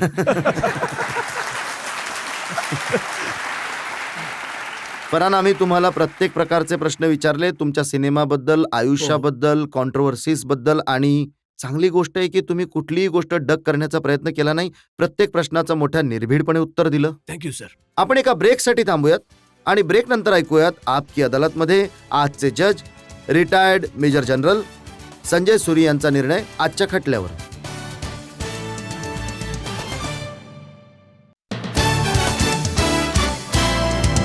Welcome back. आपकी अदालतमध्ये आज आपण खटला चालवला फरहान अख्तर यांच्यावर. आता वेळ आहे आपकी अदालतमध्ये आजचे जज रिटायर्ड मेजर जनरल संजय सुरी यांच्या निर्णयाची. आजच्या खटल्यामध्ये रजत शर्माजींनी फरहान अख्तरवर खूपच कठीण आरोप लावले आणि फरहान अख्तरद्वारे खूप स्पष्ट उत्तरं दिली गेली. आणि मला असं म्हणायचं आहे की तुम्ही जे काही करता ते जीव ओतून करता, तन्मयतेने करता, जे तुमच्या उत्तरामधून सुद्धा लक्षात आलं, आणि स्वतःला संपूर्णपणे त्या रूपामध्ये तुम्ही समाविष्ट करता. माझ्या रेजिमेंटचं, जसं आता रजतजी सांगत होते, 120 बहादूर जो सिनेमा आता बनलाय, हा देशासाठी एक खूप मोठा संदेश देतो. ते जे युद्ध आहे, रेजांगलाचं युद्ध आहे, ते सांगतं की तिथे संदेश दिला सुद्धा आहे तिथे की मरायचं तर सगळ्यांना आहे, परंतु जेव्हा कोणी आपला देश, ओळख, संस्कृती आणि पूर्वजांच्या विचारांसाठी जेव्हा तुम्ही आपल्या प्राणांची आहुती देता, तर यापेक्षा चांगलं मरण असूच शकत नाही.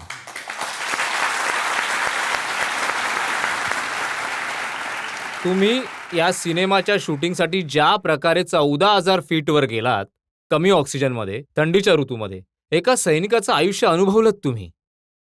हे दाखवते की जिद्द आहे, हे दाखवतं तुमचे विचार, आणि हेच कारण आहे की मी समजतो की हा सिनेमा एक सुपरहिट आहे आणि कदाचित आपण सर्वांनी तो पाहिला पाहिजे पुढे जाऊन, कारण एक मेसेज खूप चांगला आहे.